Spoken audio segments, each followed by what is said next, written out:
Hello friends, we finally made it to the final installment of my cozy fantasy romance, Doll Girl Meets Dead Guy. Thank you so much for watching. It's really been a pleasure to share this book with all of you. Each installment of this has taken about 4 hours. I really appreciate those of you who have purchased the book or given me super thanks. Obviously, it's great if you can financially support the reading of the book with super thanks or purchasing a copy from whatever retailer you prefer, but I understand that not everyone has the financial wherewithal to do that, and I would just appreciate it greatly if you would leave the book a review on your favorite retailer or Goodreads. Amazon is the most helpful because it is the largest, but not everyone likes to support Amazon, and Amazon has even banned some review accounts. So whatever platform you prefer, that is extremely helpful for me financially as well, because the more reviews I have, the more likely I am to be able to get a BookBub featured deal for this book in the future, which usually gives books a big financial boost. And BookBub definitely looks at your reviews and weights that as a factor in deciding what books to feature. So that would be super helpful. Or what would also be extremely awesome is recommending the book in a reader group, especially a cozy fantasy reader group, on a pertinent post, of course. Anyway, I don't ask for much because my main goal with this has just been to share the story.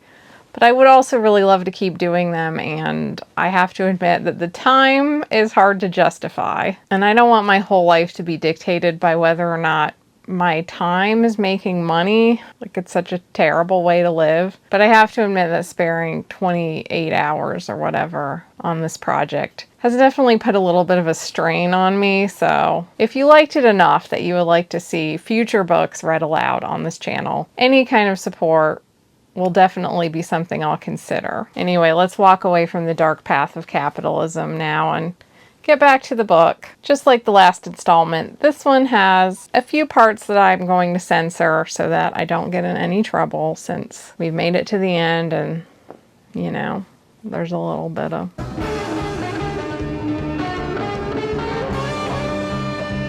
And here we go. Chapter 40. Sorla was much more terrified than her declarations implied, but she just marched onward. There was no other solution. Seldon would understand. Dora watched her carriage leave, and she didn't dare look back and see the angry concern on his face, but at least he didn't stop her. The carriage brought her to the gates of the palace.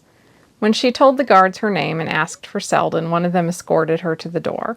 "The Crown Prince will be eager to see you," the guard said. "I'll show you to his quarters, and we'll let him know you're here." The other guard nodded. Sorla followed, more anxious by the moment, as this was the first time she'd arrived alone and unexpected.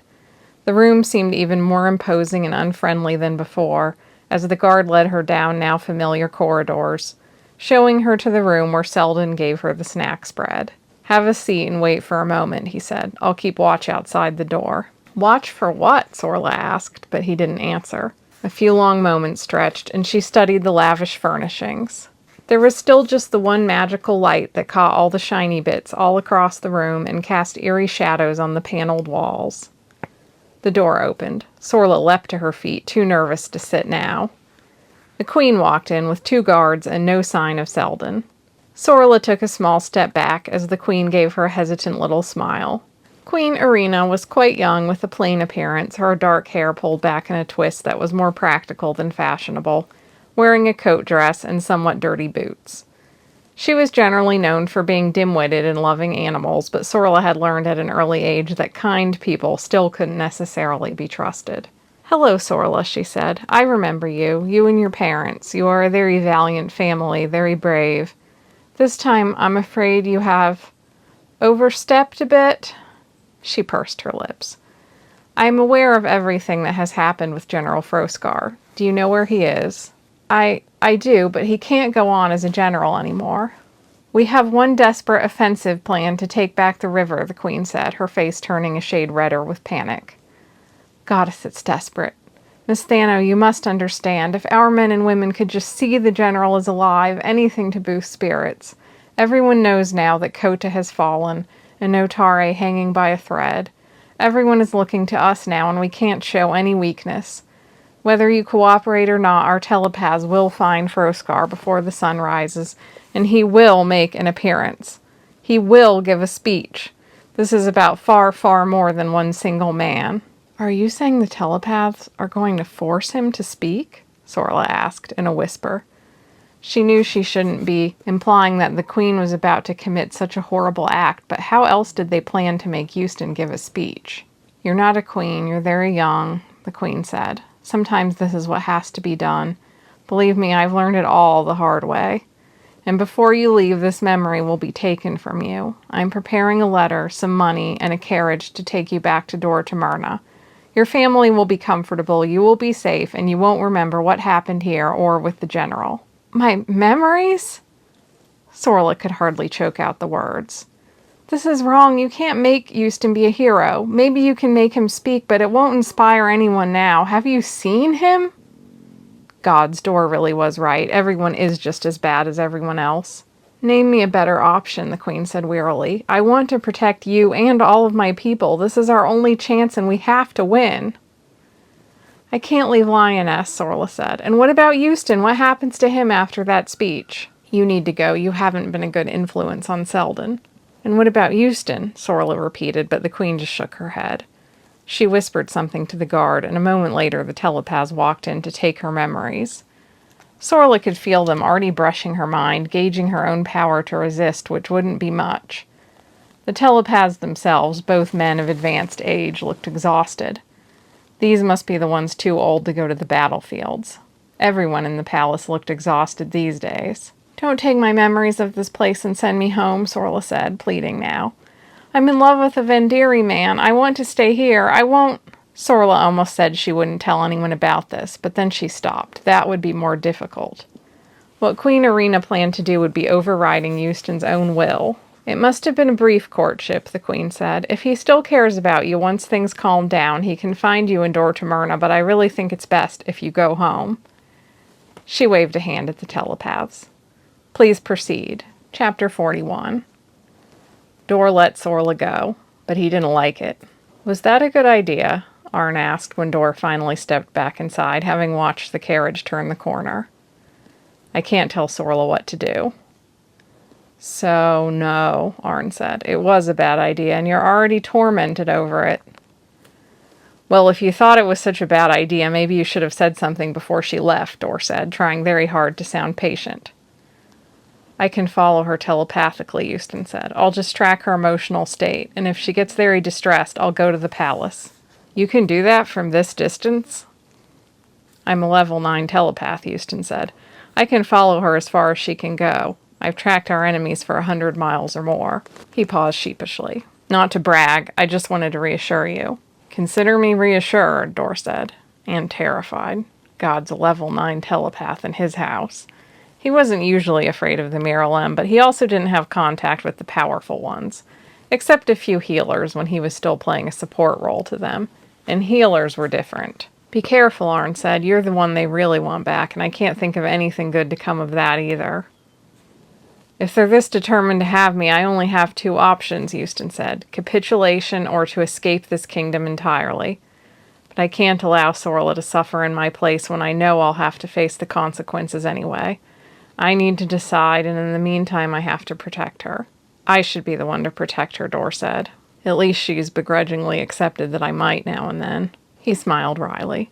She'll hate it if we bring you into the mix. Dor recoiled at the idea of letting a telepath deep into his mind. The Miralem were his neighbors and allies, but all his deepest thoughts and feelings were not something to share with strangers. But I can't save her alone. Houston wouldn't be here without us, and now I've got to let him repay the favor and protect us both, just this once. Houston, if we need to rescue her, can you work your telepathy through me? That would keep you off palace grounds. Of course, Houston said, as long as you're open to it. Arn glanced at him anxiously. Isn't that taxing in your current condition? Everything is taxing in my current condition, but I'll manage. I always do. I'll be right back, Dor said. I'm grabbing a few things from the apothecary. Dor went downstairs to the shop. A little charm spell would help so Houston wouldn't have to work so hard. Silk now had a bed in the shop and sprung up to jump all over him while he located the exact bottle. He still wondered if Euston could recover. He looked so ill and gaunt, and although he was acting more normal in general, Dor knew he still had yet to meet the hero of Lioness. Euston was known for his bright demeanor, his ability to bring hope, and none of that was in evidence. His soul was certainly damaged, even if not as badly as they first thought. Recovery will take much longer for him than it did for me. He went back to the parlor, where Euston sat with unfocused eyes. A cat had climbed into Arne's lap and was enjoying a lavish petting. "She has reached the palace," Euston said. "She's very tense. I don't think Seldon is there. She might be alone. Yes, I think they've left her in a room somewhere. The sociable room, that one's called, so he'll probably be along in a moment." "Is she all right?" Dor snapped out, unable to contain himself. Euston suddenly struggled to stand. "It's the Queen. The Queen is there. Her mood is—" He trailed off. "This isn't good. She doesn't want to hurt Sorla, but she will." Dor was already at the stairs. "If my sister comes home from work, don't let her go after me." Dor ran into the street, loping quickly with his cane and probably looking quite undignified, but he would run until he found a carriage to hire or reached the palace gates. Finally, a cab. He waved his hand frantically, flashing coins, practically inviting someone to take advantage of him if they could just get him there. The coins were pressed into the driver's hand. "Palace. Drive fast, please." "Aye, sir." Dor took a liberal dose of the charm spell as the carriage pulled up to the gates. The guards were already staring at the common conveyance as it left him there. "Good afternoon," he said. "I'm here to see Prince Seldon." The guard was a young man, probably Dor's age, although he looked younger. Of course, most people Dor's age did look younger. He had that sort of face, which was a lucky thing now that he was frozen in time by his death. Looking very young forever was a particular sort of hell. The guard smiled at Dor, a big friendly smile that showed the charm spell was definitely working. Then he said, "For what purpose?" "It's a private matter." "Aw, you'll have to do better than that." The guard thumped his shoulder, still grinning, sort of reminding Dor of Silk if she could take human form. "I'm a guard. I have to guard the place, you know." Damn it, how could someone look so taken with him and still be of no help? "My name is Dorothan Tonden," he said. "I'm an apothecary, and I have a contract with the royal family to supply a very crucial potion. It just came to my attention that I have a bad batch of vervain and the potion is tainted, and I need to get a replacement to Prince Seldon right away." "Oh, yes, I see. That sounds serious indeed. Can I bring the potion to him?" "Oh, for God's sake. I need to deliver it directly to give him instructions." The two guards looked at each other, probably conferring telepathically, and now they would probably check him to see if he was telling the truth. This was where he had to trust that Euston was following along and could make it appear that he was telling the truth and not just spouting nonsense. He held his breath as the guards touched their hands together, making their telepathy stronger through the conduit of touch. Dor held his breath. "Follow me," the young man said, breaking the spell. "Thank you," Dor said, hiding his relief behind a small cough. "It's urgent." As he followed the guard, he felt a sudden steady presence in his mind, as if he was being watched. He looked behind him, but that was useless. It was coming from inside, and although he knew the little tingle of being telepathically checked, he had never felt anything like this before. "It's Euston. Don't be alarmed. I need to stick close to you." Dor shuddered back from the presence.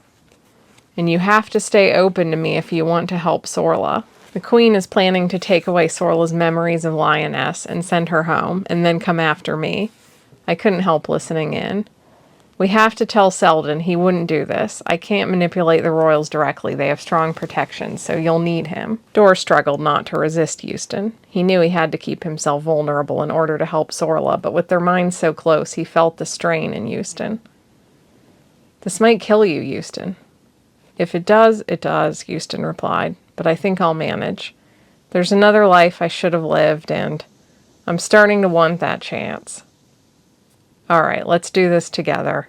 The guard showed Dor to a reception room that seemed much too glittering and formal for his faded black work clothes, and left him to wait for Seldon. A clock on the mantel seemed to tick in slower time than usual. "Oh, you're the Vendiri fellow Sorla mentioned." Seldon walked in, his eyes giving Dor a brief appraisal. Dora felt his entire skull tingle with the intrusion.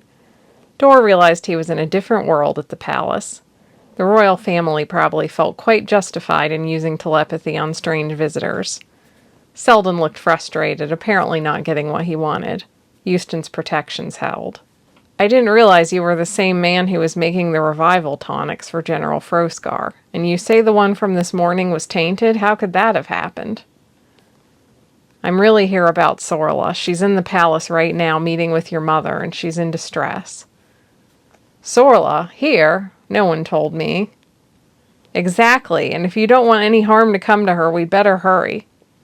How would you know? Go to the sociable room first, and I'll explain later.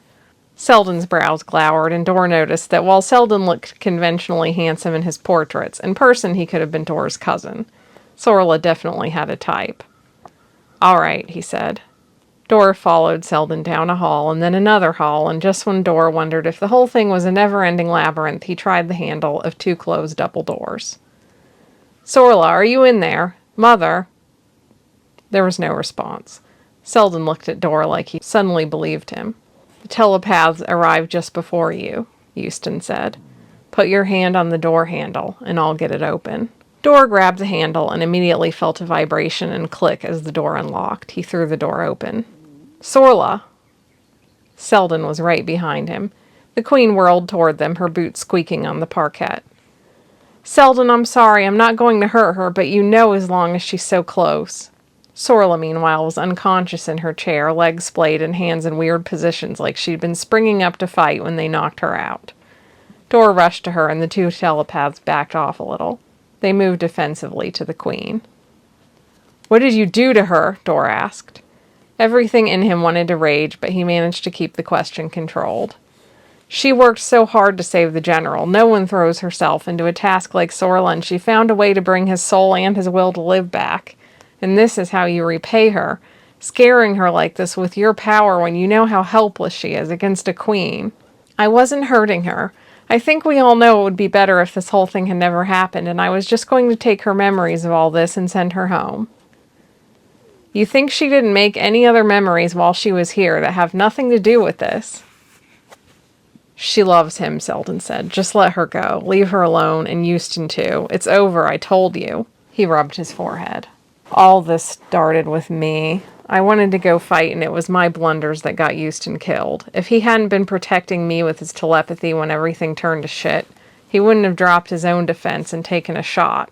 And I invited Sorla here, knowing it wasn't just to give her a job. I wanted to see her again, and I didn't have any good plan for what I was going to do. I'll never be Somon. I'm a blundering idiot. The Queen reached behind her, blindly searching for the back of her chair. But instead Seldon put an arm around his mother, and she started to cry. All these years of war, all the dead. The telepaths, 2 men old enough that they might remember the War of the Crystals, made some attempt to soothe her. My lady, Lioness is not lost and never will be as long as we're still standing. Frankly, Dora thought neither of them looked like they'd be standing much longer, regardless of war or peace. Seldon left the Queen to the telepaths and walked up to Dora, but his eyes were on Sorla. What she must think of us now. I'm sorry, Mr. Tonden. I never meant for this to go the way it did. The last thing I wanted was to hurt Sorla when I've always liked her so much. I didn't mean to get her wrapped up with Euston or to punish her for saving Euston. I know my mother didn't either. It's this war for nothing. Dora flexed his right hand, a dead man's hand, all for nothing. But he was starting to feel bad for Seldon. I know, he said, I understand. I lost friends. I'd like to say I tried my best out there, but I'm not always sure. I don't know if I would have behaved differently in your shoes than to try anything to get Euston out there again. Seldon gave Dora a nod. Take care of her. I'm sure she'll be happy. You're extraordinarily handsome. Dora was briefly thrown, and then he remembered the charm spell. She's not an easy one to take care of, but... What is happening? Sorla was stirring, immediately trying to stand up. Dora offered her an arm. She pinched herself, and then she pinched him. Ouch! I'm not hallucinating, am I?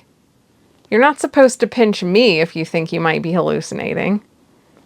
Yes, but I realized it doesn't feel like much when I pinch myself. My head feels so fuzzy.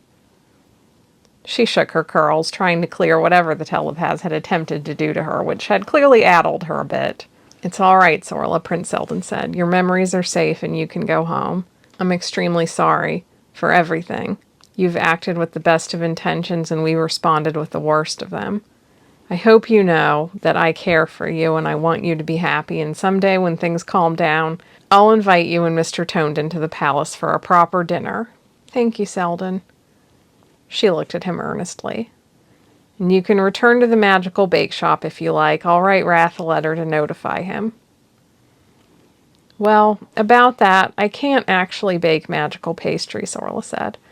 I only make the normal kind, and undead people happen to really like it. That's about it. Wrath needs a better partner than me for all those orders, I'm afraid. You're not a magical baker? Seldon scratched his chin. Are you sure? Yes, I've tried and tried. But your parents... I'm not my parents. She twisted her fingers. I'm sorry, but I know what I am good at, and I think I'd rather stick to it. I understand. I'm not my parents either. All right, well then I'll send a reference letter and you should be able to get a job anywhere. Thank you. I really have appreciated our friendship all these years. You gave me so much confidence. I can't believe you needed it, but I've appreciated your friendship too. He looked downright yearning when he saw Dor's hand at her arm supporting her, and Dor couldn't blame him. Sorla was wonderful, and Seldon seemed to know that he couldn't offer her happiness. He didn't seem like a bad fellow after all, just one with a lonely position trying to fill the shoes of Prince Seldon. If Seldon's circumstances were different, maybe everything would be different, but Dor wouldn't dwell on that anymore. So much of life just seemed like luck, so he would just have to enjoy all the luck that came his way. Seldon smiled grimly. Go home. I'm calling off the search for the general. Tell him he can go home too. No need. They all turned, startled, as Euston dragged himself through the door. Chapter 42. Patch me up as best you can. I'll rally the soldiers. I can't ride with them, but I'll give them what I can. General Froskar, the Queen shrieked. Is that you, goddess above, you poor man? Euston looked near collapse. The telepath hurried to his side. You might have to prop up my old corpse behind a curtain like Lord Jaron, but I guess my heart is coming back. I can't let us lose to those bastards. I'll help, but I'm not giving up Arn or making them keep company with anyone who acts like an ass around them. Of course, Seldon said. Arn is welcome in the court. Seldon. The Queen didn't sound as sure about Arn. Euston and Arn are both welcome in the court because we are not the colonites, isn't that right? Seldon said. We have a place for everyone here, don't we? I wouldn't want to tell anyone that my parents, the reigning king and queen, don't really follow the teachings of Valamir that say every soul is equal and the poorest of folk should stand beside kings. I would like to think the world works that way, the Queen began. Well, it never will if we don't try, Seldon said. The healers were clearly itching to try and give Euston as much health and energy as they could, and the Queen composed herself. Any battles over Euston and Arn would be saved for another day. Someone mentioned that the king had just returned from the theater. Seldon showed Sorla and Dor out, clearly signaling that their work was done and he would take care of things from here. When you get back, send Arn back to us in the carriage, he said. I swear I'll take care of them. I certainly hope so, Sorla said. Her head was starting to clear now, but she could still feel an echo of the telepaths invading her mind and knocking her unconscious, and she wouldn't forget that feeling anytime soon. I'm going to feel very bad telling them to get in this carriage and go to the palace if they're treated like a pariah. Sorla didn't have any standing to boss around Seldon, but she couldn't help trying. I swear it on my brother's soul, he said, betraying loneliness in his voice. Sorla knew how much he loved his older brother. Whenever I end up being the king, I want better things for Lioness. You'll be impressed with me, even if it's from afar. It won't be that far, Sorla said. Just one neighborhood away. Yeah, Seldon said, but she got the feeling she wouldn't be hearing from him anymore. Their years of correspondence were over. She wouldn't be dreaming of confessions of love from a prince anymore, and she'd be all right without them, but now she hoped he'd be all right too. "Take care," she said, "and, really, thank you." He waved at her, and then gestured at the driver to carry them off. At that moment, his fiancée, Connellem, came running out to him. She must have just heard what happened, and she also gave Sorla a hasty wave before putting a gentle hand on Seldon's shoulder. Sorla's jealousy over Connellem was gone, and she did seem like a good-hearted person. If Seldon had to get married, she hoped that it could still work out in the end. If Connellem did find Seldon ugly, her body language certainly didn't suggest any revulsion. Sorla looked at Dor, relieved to be back with him when it all seemed to be over. "That was quite a rescue. I can't believe I missed all that." Euston had as much to do with it as I did. He told her the story with his sturdy arm around her and her head heavy against his shoulder. She never got headaches, but whatever the telepaths did to her had given her one now. The headache didn't really matter because she was so relieved and she felt so safe in the arms of this ridiculously handsome man. Well, thank you for not listening to me when I told you not to come after me. I've been proud of being on my own for so long, but I'm starting to like this feeling too." She slid her fingers between his. "You're so beautiful." "Sorla, it's the charm spell. It hasn't worn off yet." "It's not the charm spell. I was already charmed." She looked up at him, his eyelids lowered, his face craggy and brooding as he made some attempt to resist her. "No one would call me beautiful. It's not fair for our first lovemaking to be under the influence of a charm spell." "It's not fair for our first lovemaking to be interrupted by Euston and Arn hanging around." He grunted, reluctant, but not convincingly reluctant. She pulled him into a kiss. The carriage arrived back home, where Una already seemed to be talking Arn's ears off. So she goes in her bedroom, and the monster is in her bed, and of course she freaks out, quietly, because you don't want to upset a monster, but where is she going to go with a thunderstorm outside? She was waving a book around. And then the monster says her old name. This is the same monster with the skull head. "Oh, hello, Dor. I was just keeping your guest amused." "Were you?" Dor asked. "Tremendously," Arn said. "I love stories about sympathetic monsters." "You can borrow it," Una said, handing the book over. "You might not see it again," Dor said. "Arn, Prince Seldon has welcomed you to the palace, and Sorla extracted a promise from him that you will be welcome. I guess you know what Euston went to do."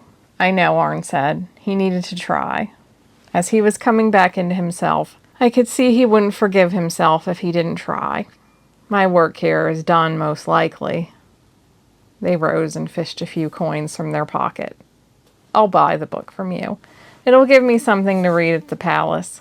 I'll check on him and see about this welcome anyway, but miserable experiences are always improved by a book." "Yes, indeed, and that one will be perfect," Una said. "I think. I haven't finished it yet, but Vera said it was excellent." "Take care," Arn said, leaving as breezily as they had arrived. "What a day," Una said. "It sounds like I missed absolutely everything. Can I make you some tea? You have to tell me everything about it." Dor looked at Sorla. Sorla looked at him intensely. "Later," Dor said. "We have some things to discuss privately." "Oh," Una said. "Oh, well then. Maybe I'll go see Vera and borrow her copy of The Monster of Storms then." Looking a little disgruntled, she peeled herself off the couch, carefully transferring a loaf of cat from lap to cushion, and put her shoes back on. And they were alone. Finally. "Where," Sorla said, "is your bedroom?" Chapter 43. Dor swept an arm around her and carried her up the stairs. Once she was 6 inches taller, he probably wouldn't be doing that anymore, so it seemed like a good idea just this once. Although, as he realized her weight was making his limp worse, he regretted it almost immediately. But then she wrapped her legs around him and her arms around his neck, and her hands dug into his hair, and he was hungry. He dropped her on his bed and leaned over her, kissing her. She tugged at his shirt and then pushed off his jacket. He tensed as her hands grazed his scars through his shirt. "Dor, it's all right," she said softly. "I promise you." Her hand slipped under his collar now, meeting his bare flesh with her fingers so small and soft against the scars. There were places he briefly lost track of her touch. His skin was too damaged to feel anything in places. "It's okay," she whispered. "And I swear it's not the charm spell. You know it's all I've been thinking of." "We don't have to rush things," he said, although it was probably too late for protests as soon as he brought her to the bedroom. "I don't want you to have regrets." "I won't. I want to know what these feelings are like," she said, "and I trust you with them. If it turns out we rushed into things and we part ways after all, what does it really matter? At least I'll be more informed." "Well, maybe this is easier for you than it is for me," he grumbled, almost in a whisper. The room was dim, but the moon was bright, and he should probably light a fire. "I can't hide anymore. Lord Varan's arm is my arm. Lord Varan's leg is my leg, and I must accept it. I can't stay shrouded, never touching skin to skin." When she reached for the hem of his shirt, he pulled it off for her. His breath came quicker, and she sat up, drawing closer. She stroked his jaw and then his neck and shoulder, the slightly ill-fitted arm, the fingers grazed with the tips of hers. Wordlessly, her hand marked his flesh, made it not the hand of a dead man, and not just Door's, but Sorla's and Door's together. She kissed the scars where he couldn't even feel her lips, but he felt her hands now caressing his back, and her hair falling soft against his chest. "There," she said, as if some formal ritual had been completed. "Are you sure you've never read any books about making love?" he asked. "So far, I think you're doing a better job than I am." "I don't think I need books to know how to touch," she smiled. "But you can show me what books can teach if you want." He kissed her. "I think we need a fire." "Are you cold? I'm not." "I'm always cold, and I've just been dreaming about how beautiful you'll be by firelight."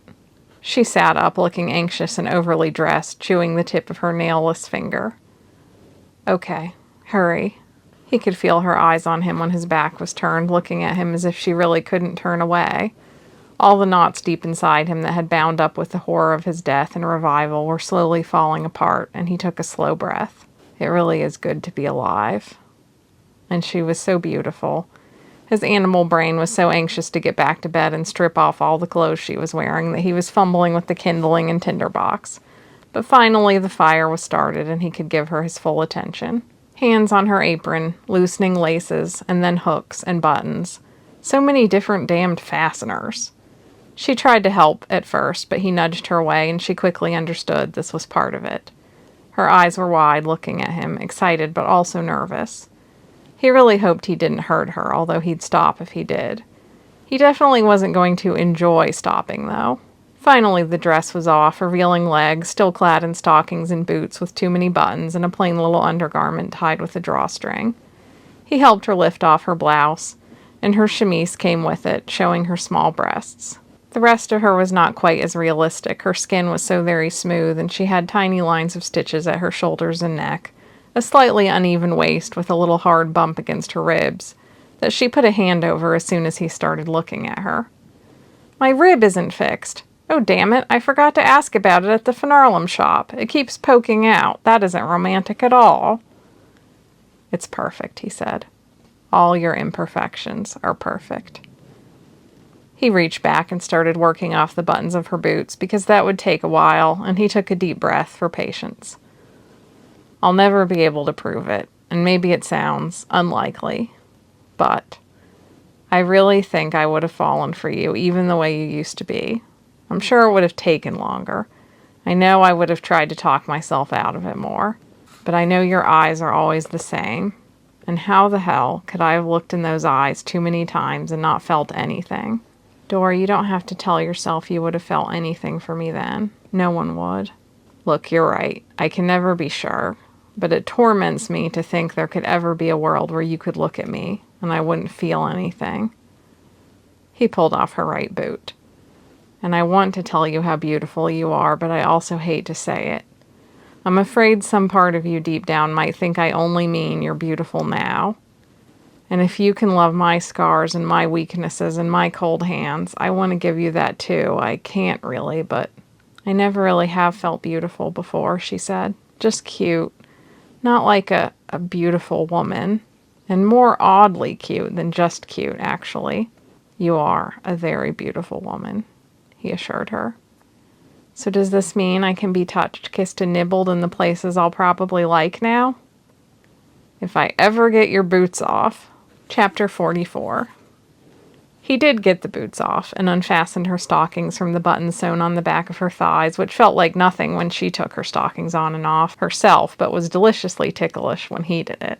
Now she was naked except for the underthings that still covered the womanly parts she had yet to even see on her own body, and she found herself getting a little frozen with nerves the same way he had. I'm so glad it's him, and I'm so glad he never went to see a perfume woman. He's never going to know what it's like to be with a flesh and blood woman. She wasn't too worried that she was inferior to real women, but the idea of having him forever, so he never even knew what a real woman was like, was strangely exciting. And she would soon realize this was a normal kind of thought to have, as he was sliding his hands down her body and then up her thigh, beneath the underthings. This was when her mind could grow free and wild and hungry, a different type of free than the everyday working kind. Is it good? He asked. It's good, she said. Very good. We're in agreement. For once. She grinned. But in fact, she didn't think they would disagree as much these days. Only just the right amount to keep things interesting. She wanted a boring life with him, but never one where she was actually bored. And so it was, mostly. Chapter 45. Euston's speech was quickly immortalized by one of the court musicians, and the song spread across the town, a rallying cry. The men and women went to battle to win back the port of Dwiren, so Lioness and Otare could move supplies swiftly again. Fresh warriors rushed in from every corner along with the sizable standing army. The city was thrumming with hope and the certainty that they simply could not lose. And then the results of the battle came, swift and terrible, telepathic cries that flew home like the doom-filled spirits in Una's novels. The Colonites took losses, but the Miralem took more. The Colonites had a newer type of flying machine that came on even faster and higher, which was not properly factored into the strategy, or at least that was the excuse. But maybe they were never going to win, no matter what they tried. Their formations crumpled under the assault, the telepaths were overwhelmed, and in short, it ended much like other lost battles, only with even less hope for mounting a better offense next time. It was clear now, the Miralem could no longer win. Maybe someday, if they learned to develop the same weapons as the Colonites, but not anytime soon. Despite some bustling workshops devoted to studying the remains of the Darmon's machines, they were far from having any idea how to make them so well or so quickly. Those were the blunt facts that Sorla could hardly even bear to hear, so Dor read the Vendiri newspaper and only told her the most crucial tidbits in the gentlest way. Not that anyone could really escape reality. The city of Lioness mourned as the king and queen met with the enemy generals to negotiate peace on the neutral island of Samima. Everyone knew who had the upper hand, and who would come home bruised. Sorla mourned. When they heard the news, she went extremely quiet and then abruptly rushed upstairs. Dor found her sobbing into a pillow like her heart was broken. When she saw him, she tried to smother her cries. Nah, cry it out, he said. You'll feel better. I can't feel better. I just don't believe it. I can't believe they could win. I wish you'd killed them all. Her voice broke, and she started crying again, and he knew there wasn't much he could do right now except hold her. The terms of the treaty didn't console her much either. In general, they might have been worse, and Dor suspected many Colonites would be furious that General Calbin was sending food to Otare and offering housing to Miralem refugees. But for Finarlem, very little would change. Finarlem would remain free in the Miralem lands and not in the Colonite lands. There would still be those who hunted free Finarlem for a profit. Escape would remain perilous, and few Finarlem would ever have the resources to attempt it. You're safe here, Dor promised her. I doubt anything will change in the Vendiri Ashi or even Lioness itself. And your family should be safe in Dor Tamerna. I know, she whispered. I know I'll probably be all right, as long as I keep taking reasonable precautions. But all my people who are still there, more created every day, are treated so badly that I feel like it isn't even fair to be happy. She rubbed her head. But I know that doesn't do any good either. No, it doesn't. Especially when your happiness is so infectious. The best thing you can do is treasure it and share it as much as possible, and you just have to make some peace with it. Every time I touch you with this hand, I know that I'm only here because someone else died. It still doesn't feel quite comfortable to enjoy that touch, but what good would it do now if I didn't enjoy anything? I guess the best thing you can do is just brighten your corner of the world like you always do. That's such a fresh and love thing to say, she said. I don't feel like I'll brighten anybody's day like this. But it's true. You know we can't fix the situation, just like Houston couldn't fix the war. The Miralem might still prevail someday, but even if we won, the Miralem weren't going to make helping Finarlem their top priority either. I know. Faerun was always saying the best way to get somewhere is to make Finarlem stronger and cheaper to make, and I guess he's getting some real work done. It seems like that will take 1,000 years, but I guess it was always going to take 1,000 years. 1,000? Maybe 200. Maybe you'll live to see it. I don't know if I want to be 200 years old. Will you be dead? Long dead. That tonic will give me 80 good years and 20 more decrepit ones at best, but if you don't outlive me, you won't get the most stylish mourning dresses. She laughed. Una had been moping about giving up her mourning veil, claiming that she would sell more books if she looked sad and mysterious. But she had met Una's friends, and it was true that they all had mourning veils, and Sorla knew that squirmy feeling of wanting to do just what her friends did. I don't want to think about outliving you by 80 years, 20 of them decrepit, she said. Well, then you probably picked the wrong place to be. As soon as my parents return from blessing my last dead soul, they're going to start speculating whether they'll be alive for round 2. Sorla laughed. But wouldn't 100 years from now be your normal lifespan anyway? Yes, but I wouldn't put it past my parents to outlive me again. They're stubborn that way. But don't worry, they'll also love you, I'm sure. I hope so. I'm excited to meet them, but a little nervous. At that moment, Dor heard some noise downstairs, and Raoul called, Dorothan, you should come downstairs right away. Is that your parents now? Sorla said, looking panicked, which was the same thing he was thinking. We have a visitor, Raoul continued. Miss Una is entertaining him, but he wishes to see you. Now Dor was thinking it was Vari, home safe and ready to pay him back for the courage potion, but when they came down it was a slight, trim man in necromancer robes. He looked more haggard and underfed than when Dor last saw him, but he was grinning more broadly than Dor thought was legal for necromancers. Saralengar, he exclaimed. Dor, you are alive and well, thank the gods. I had very thin hopes when I sent you off to that deadbeat cousin of yours. As you can tell, you were a very ambitious spell, mate. You're the first person I've seen from our regiment since I came back. I've been wanting to ask all this time what the hell happened to me exactly. Shall I pour you some wine? Una offered. Please, the stronger the better. Thank you, love, Saralengar said. You're quite welcome. Even if it is all your fault, I can't wear a mourning veil anymore. Sorla snorted. That battle we lost you in was the worst I'd seen, Saralengar said, settling into one of the chairs. I'm sorry if I'm making myself overly at home, but I literally just got into town and came straight here. Please do. I'll sit as soon as I relax, Dor said. Our regiment was so unlucky that they called us the doomed wolves ever after. All the bodies came in and I was looking over the dead ones. Most were the Miralem.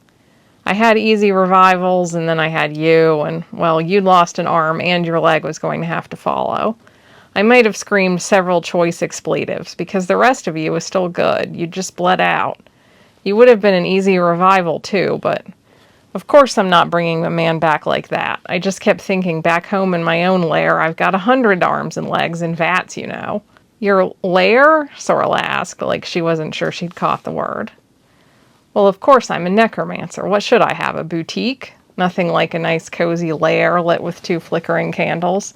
Come visit any time. I always work better when I can just barely see. Sorla laughed. She probably thought it was a joke, and it probably wasn't. Then I heard this terrible, gurgly shouting. It was Lorvaran. He was alive, and the healers were trying to save him, but Saralengar paused. His face had basically been blown off, and there was internal bleeding. He couldn't even speak. He was just making these sounds until one of the healers read his mind so she could tell me his thoughts.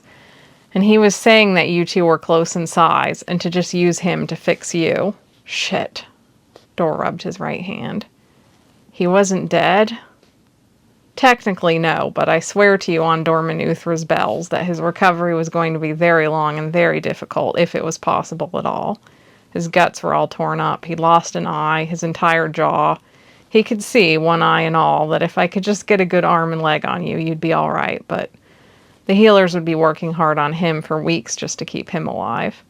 They were already stretched thin, and then fixing his face might take years. Shit, Dor repeated. He closed his eyes.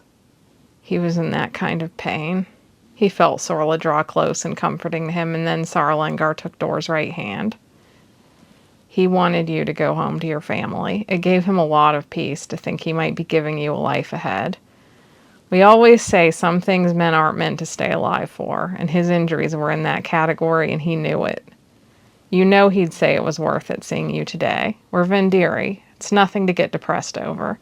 He was happy to depart and see what's next. Now Dor was the one crying in a silent battle of tightly shut eyes and insistent tears. Sarlengar gave him a quick embrace and pat on the shoulder. It's good, my friend. All good. All that, and I wanted to die. What would I have done on that journey home if I was alone? Sorla held him tight, nestling against his side, and he was sure she guessed what he was thinking. It is all good, she said gently. Unbelievable about this war, though, Sarlengar said. All that for fucking nothing. He finally took the drink from Una. But I survived. You survived. No mourning veils in my house, either. It's almost a shame not to have any funerals to fuss with.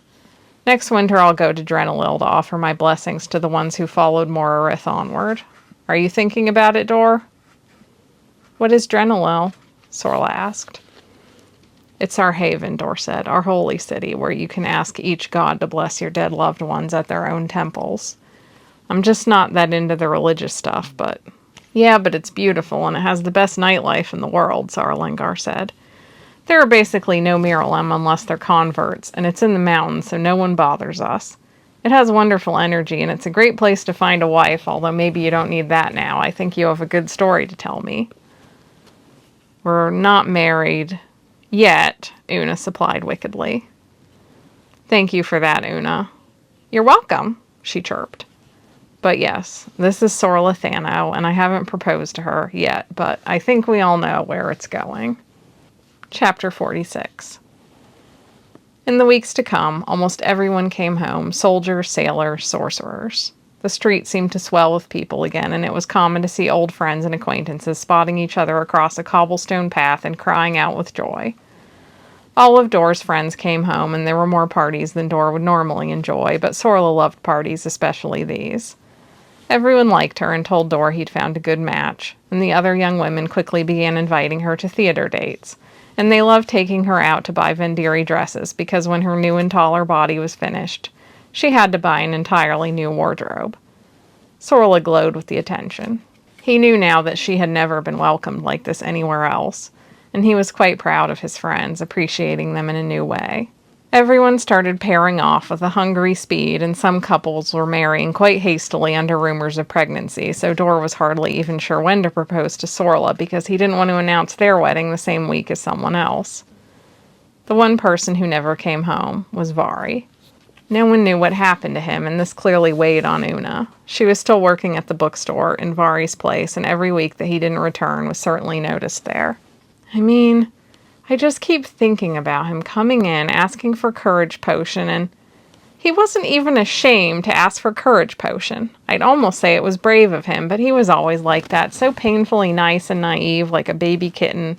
Whenever I think of him dying in some horrible way, all scared, it's just like thinking of a baby kitten dying. I know, Dor said. He didn't like thinking of it either. Hopefully the mixture helped, and no one's found a body yet. Maybe he just got lost. He could get lost. I can certainly imagine him wandering off somewhere for weeks just going, "Hey fellows, where'd you go?" She mimicked him with some exaggeration. Asking random cows if they've seen his regiment, Dor said, grinning slyly until she laughed.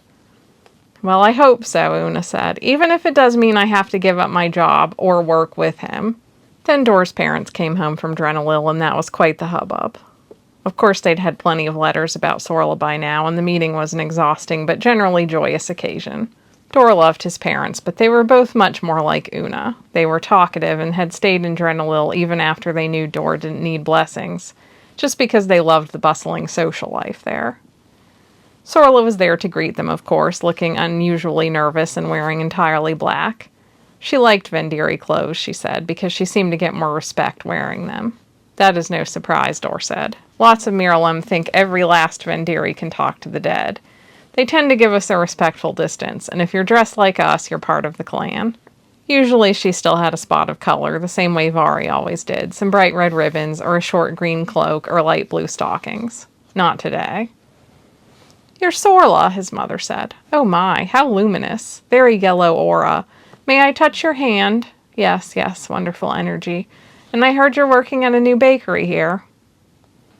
"Yes, my old boss at the magical bakery decided to retire there and open a bakery here," Sorla said. "He was tired of taking complicated orders from the royals, and he knew I needed a good place to work. We specialize in cakes and pies for the undead and anyone who needs to calm their mood." "Is that still all you're eating, Dor?" his mother asked. "Just pie?" "Well, I'm starting to get my taste for things back," he said, "but it's mostly still fruit, grains, mild vegetables, and herbs, and mostly if Sorla makes them." "But I love cooking," Sorla said, "and I mostly like eating the same things as he does." "I was a little shocked when you wrote that you'd let Erlana go," his father said.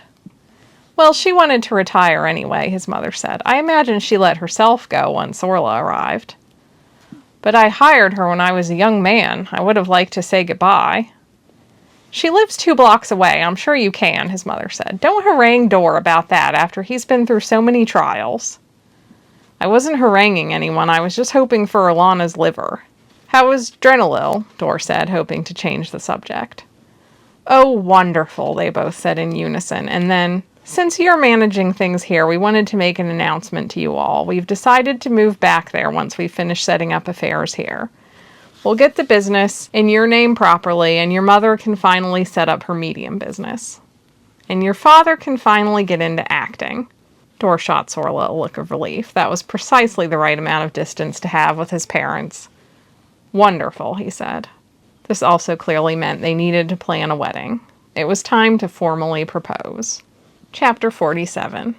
Sorla woke on a Monday morning in August, thinking of the pastries she would make that day with all the summer peaches. Juggling that was shaking off a bad dream, but she'd always been prone to those. It was at least easier to move on when her return to the waking world was such a wonderful sight, a bed crowded with wyvern, dog, and man. Usually she was the first up, but not today. Dor was sitting up, apparently waiting for her to awaken. He had a determined look in his eye. "We're going on an outing today," he said. "I told Wrath you wouldn't be in." She wriggled with excitement because she knew just what this was. It wasn't exactly a secret. They'd already been sharing a bedroom for months. But a wedding was still special. Her parents never got a wedding. She knew Dor must have something special planned today. "Wear the outfit you like best," he said as he reached for his best clothes himself. Sorla didn't even have to think twice before she put on a newly acquired dress with a collar made of fine black lace, beautifully edged with a small ruffle that framed her neck, and gently puffed sleeves with a similar ruffle that fell just past her elbows. She always preferred her sleeves just past the elbow so she could work dough without getting them dirty. The waist was nipped and the skirt was full, so she looked like she had more of a figure, and she had new shoes with a small heel and pointed toes and leather clasps that looked like bows. She put her only set of jeweled clips in her hair to hold her curls behind her ears, and spun from the mirror to show Dor. "Is this good enough for your plans?" "Well, I hope so," he said mysteriously. They took a carriage to the fancy shopping district where Sorla had only been once with Una. They hadn't bought anything, of course. These shops were north of the palace and were patronized by both royal families and well-to-do merchants and the like, and currently they were the place to buy the new imports. "We're not buying colonite goods, are we?" she asked, even though she knew he wouldn't do that. "No, I checked. Well, there was a bit of money that went to the colonites at one point, but this is a domestic product. Have you guessed where I'm taking you yet?" "No, but maybe that's because there is so much to look at that I can't think straight," Sorla said, suppressing a sigh of yearning. It was hard to resist Colonite things, to be sure. She clutched Dor's glove like he might tether her from going into any of the stores, her arm extending out when she flitted toward shop windows. There was a store of soaps and toiletries, and although Sorla didn't have to bathe very often, it was certainly nice to have gentle soap that smelled of lavender or rose when she had to wash her hair. And it was also nice to have white powdered cleanser already made in a shaker jar for scouring sinks and stubborn dishes. Gods, don't look so dreamy-eyed over cleaning products, he scolded. Of all the things. But I would use all of those. There is nothing like a gentle, lovely-smelling cleaning product. It just makes me feel like you clean too much. I really don't mind, especially cleaning up after you, because you also clean up after me. It's very romantic. I never have to clean up after you. You never leave a mess, he said. You have, she assured him. On the rare chance that I fall asleep with a mess, you always take care of it, and more importantly, you clean up after Una, he finished for her. That is true. Well, she'll move into her own little place soon enough if she doesn't get married. I thought her and Sarlengar were hitting it off, but it just fizzled. She seems picky, Sorla agreed. Well, no wonder, always reading about men that don't exist, who never have chilblains or indigestion or bad hair or bad moods. And they're independently wealthy, Sorla said, with the finest horses and estates. And just that one little problem of turning into a beast at night or having a poltergeist attached to them, Sorla said. A minor nuisance at worst. There was a new shop to sell expensive mechanical objects, such as phonographs and the circular discs that went with them to hold the music. One of them was playing tinny music that could be heard through the open door. Velsa would have loved that, but Sorla was more enthralled by the ranges, compact and shiny compared to the big clay beast she was working with now. We've gone from cleaning products to ogling ovens, Dor said. It's time for the surprise.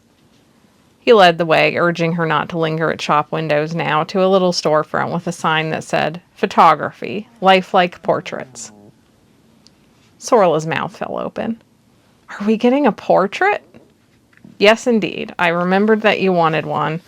I didn't even know what they were, but I stopped by here a few weeks ago to find out, and I've since learned that they are wonderfully unsettling. We'll probably start a fashion to get them. Mayron thinks they are even more unsettling for Finarlem, Sorla said. She has a photograph of herself, and she hates it. She thinks she looks like a big dead doll. Even better. Dor gave her his small teasing smile. Maybe I'll look like a corpse, and you'll look like a big dead doll, and everyone will be envious. Based on what Sorla knew of the Vendiri so far, this was probably true. They loved to be vaguely disturbed, that was certain, but once you expected it, it was part of the charm. They walked into the store, and a sweet woman of nondescript age, her hair in 2 long braids, greeted them cheerfully. You came back, sir, with your girl. Yes, I have the appointment for 11. Oh, and I'm so happy about this. We just got in a new type of camera that has a much faster exposure, and it really takes care of that weird stiff appearance in the photographs I showed you the other day. I haven't photographed a Finarlem, but I think it's going to do a much better job at capturing your expression. You can smile now. Smile? Dor made a face and tugged at his cheek. No, that would make for a very strange portrait. Not at all. They're so cheerful. They really capture the moment. I'll show you. She took out a folder and spread out some photographs. Sorla gasped aloud at how astonishingly lifelike they were.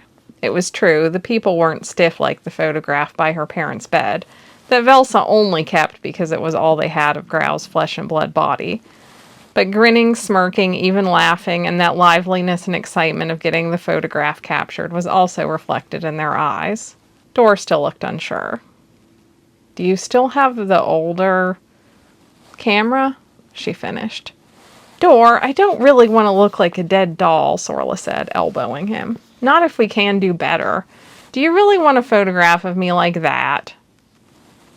You have a point, but I'm not going to smile. Just imagine if everyone had a portrait of themselves smiling on the wall.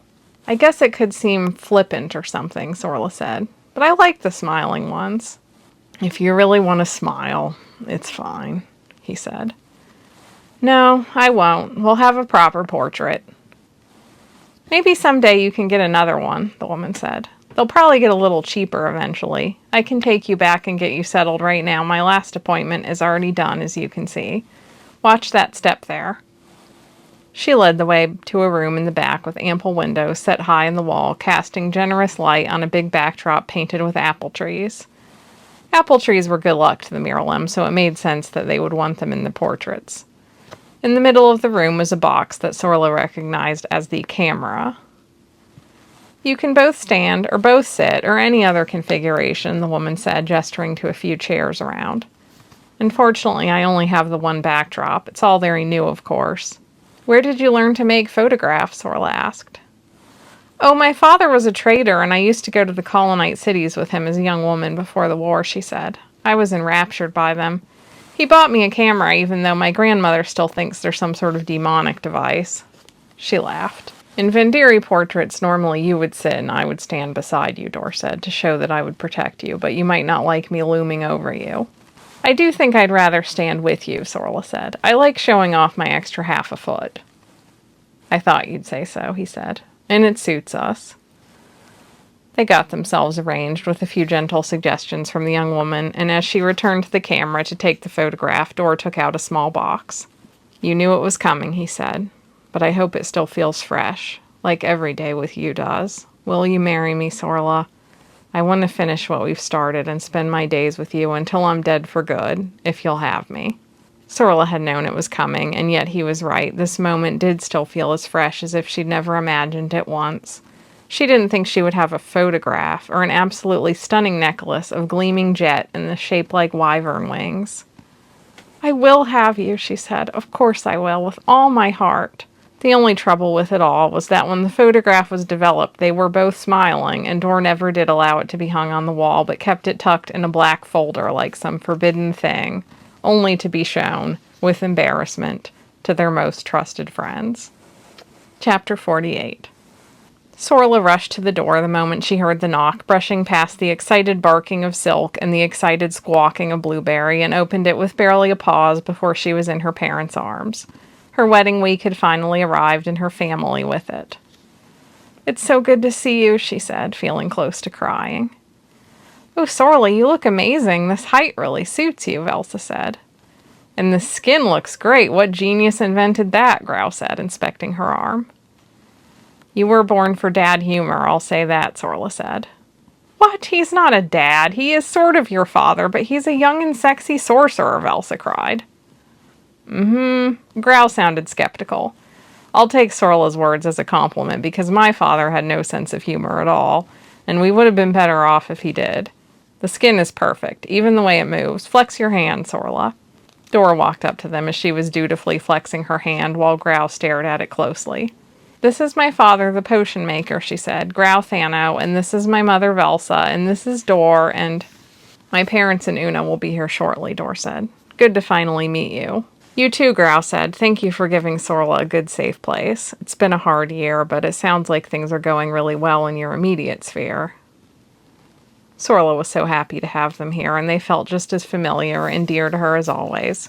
Velsa was still wearing the same old jacket over a new dress, and she still had the same soulful eyes, glancing around with a hint of concern, because she would want to be entirely sure that all was right in Sorla's world.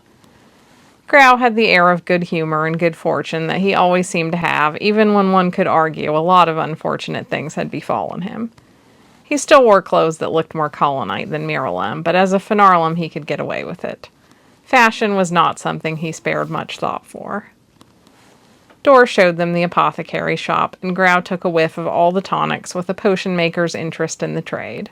They showed off the house, which was now theirs. Dor's parents had gifted it to them for the wedding, with the only caveat being that they had to pay for Una to have her own apartment if she was not getting anything of the house. This was an acceptable deal for everyone. Sorla brought out some of her pumpkin pastry, and inevitably they talked about the aftermath of the war, which weighed on everyone, even though it was true that life in Lyonesse itself was often downright merry. Well, I'm meeting with Mr. Trinavel tomorrow, Grau said, and we're finalizing a deal for the new skin, Veltrix. It should be Grautrix, Velsa said. But that sounds terrible, Grau said. I wanted to call it Petal Soft Knife Hard Skin so it would be obvious, but Velsa thought it needed a name like a baby. Like a product, Velsa said, and we have some very exciting plans with the money. We just bought a house on the hill outside Dor Tamerna with 7 acres, and we're starting a little school for Finarlem who want to develop their sorcery and telepathy. A school? For kids? Sorla was shocked by this. Neither of her parents had a great affinity for kids. No, not little kids. Just the reasonable ones, Velsa said. At least 12. At least. And only Finarlem, so we won't have to feed them, Grau said.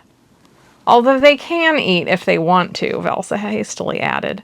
That's wonderful, Sorla said. You're both very good at taking care of older children and making them feel loved, so... It isn't what I thought we'd be doing, Velsa said, but if we can't put a stop to what's going on with Finarlem and the Colonites, we feel like the best thing we can do is help Finarlem learn to wield real power.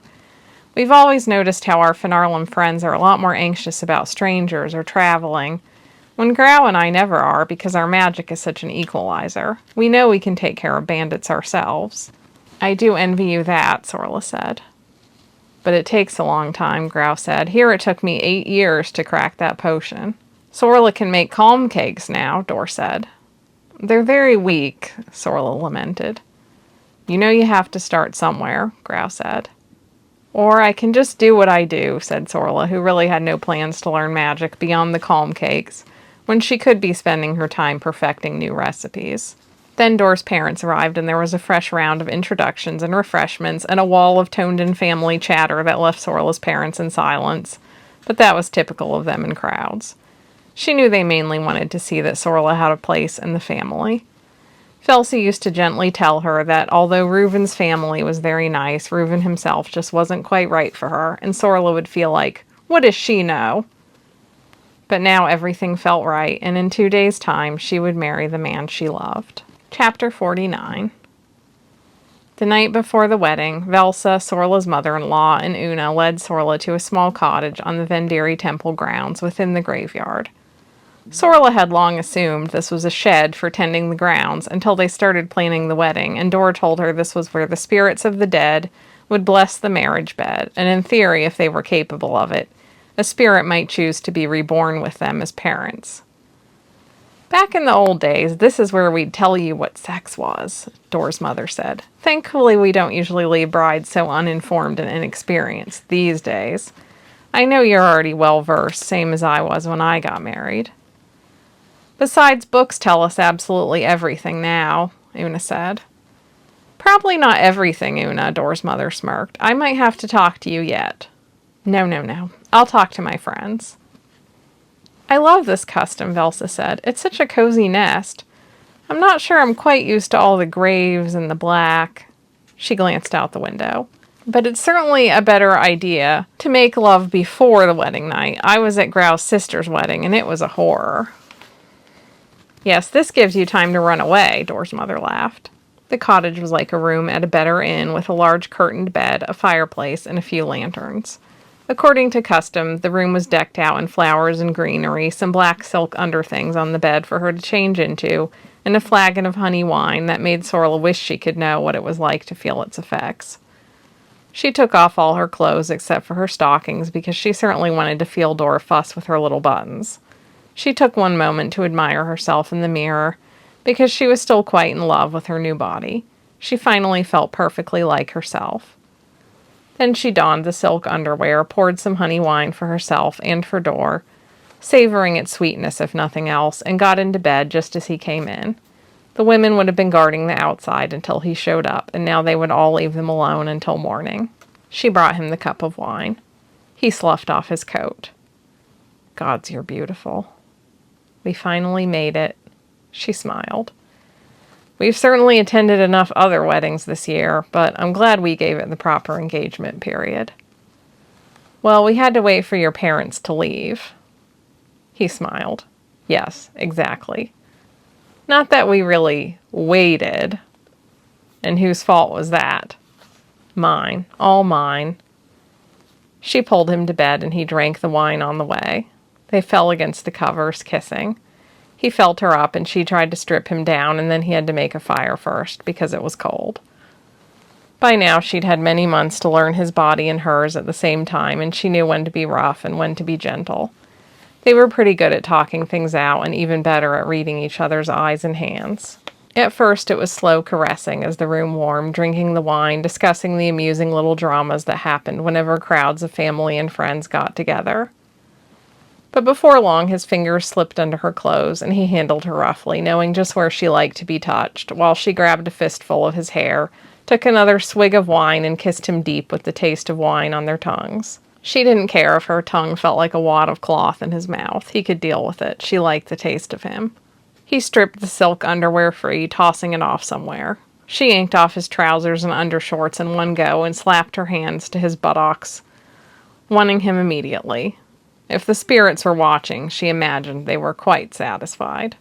In the morning they were awakened at the crack of dawn by the clattering of bones knocking together as the wedding guests called out for them to wake up and get married already. "We have to put up with it," Dor said. "This is about the only time the Vendiri cut loose or get up this early. I know it's only fair when we did the same thing at their weddings, but..." She forced herself to sit up, and Dor still hadn't moved an inch. "No," he decided, closing his eyes. "Sleep." "You have to." "Tell them I'm feeling extra dead." "You don't look extra dead. You have a glow." Ugh. He finally dragged himself out of bed, took his tonic, and donned his wedding suit. The flashiest piece was a black velvet coat with silver buttons and the thin edge of a white lace shirt at the cuffs and collar, above a black silk necktie. It was very handsome, but she could tell Dor did not want to wear white lace, not today and never again. Then he helped her to dress, which was a Vendiri custom. A husband played servant to his wife on the morning of the wedding, and then opened the door of the cottage to present her to all their family and community, to show his pride and protection of her. Although some of it still had a whiff of the male-dominated Doraemon world, Sorla hadn't argued with it. She found she rather liked the traditions just for one day, knowing they had been followed for centuries. Because Finarlem had no traditions or families, and she wanted to feel the fabric of it weaving around her, the spirits of ancestors blessing her, and even the tomb waiting to hold her bones next to Dor's. Her gown was a shimmering black silk, a gift from Dor's grandmother, with heirloom jewels given to her by many different family members. A shawl of sheer silk, embroidered with a wolf skull for Dor's regiment and maternal line, rested lightly over her shoulders. Sorla was starting to appreciate the limited Vendiri color palette and the love of emblems, jewelry, extravagant draping, and fringes and veils. It had an air of mysterious magic about it. They stepped out, and everyone started to sing a procession song, Hey La, Merry in Autumn. Sorla was fairly sure it had the same tune as a Miralem drinking song. They were cheered along to the temple, up to the days, and family and friends filled in behind them, clacking animal bones. Then they settled into their more usual solemnity, and Sorla looked up at the flickering lantern light on the faces of the gods. She had been to the services a few times now, and she was learning the stories of how Morarith was once a lost soul, who first lit his lantern to guide a kind and grieving widow to find her husband in the spirit realm, and how Dorman Uthra gave the gift of revival to his followers, so his daughter would stop crying over the dead for one day. She agreed with Dor that she would never believe all this had actually happened, but she was starting to enjoy this collective story of a big messy family of skeletons and spirits, not unlike real life.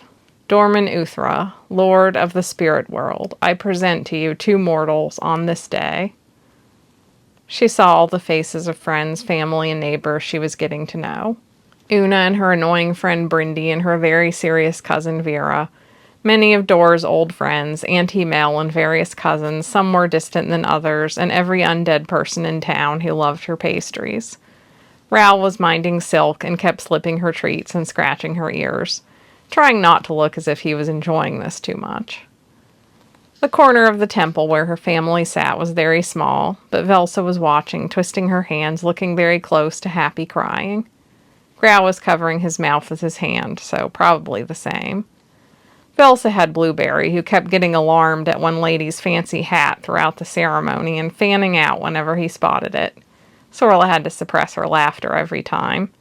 There was also good old Wrath, and even he looked close to tears. He was probably thinking of his late daughter, she realized. They sent invitations to Seldon and his new bride, Euston and Arn, but she already knew they wouldn't attend. The prince and the former general could not just drop in on weddings unnoticed. Their presence would generate so much talk that no one would think of Sorla and Dor anymore. But with a jolt, she realized that there were 4 people sitting behind Grau and Velsa, wearing cloaks that no one else seemed to see, but they were familiar. When she met their eyes, Prince Seldon gave her a warm smile, and Connellan wiped away her own happy tears. When Seldon saw her surprise, he pointed at Euston. Euston, fair and shining again, and giving her and Dor a nod of gratitude, and Arn, all silver-eyed, enigmatic charm beside him. "Thank you," Euston said, just a brief brush of his mind to theirs. Of course, Sorla realized, Euston is using his telepathic power to make sure no one sees, so they don't draw any attention away from us.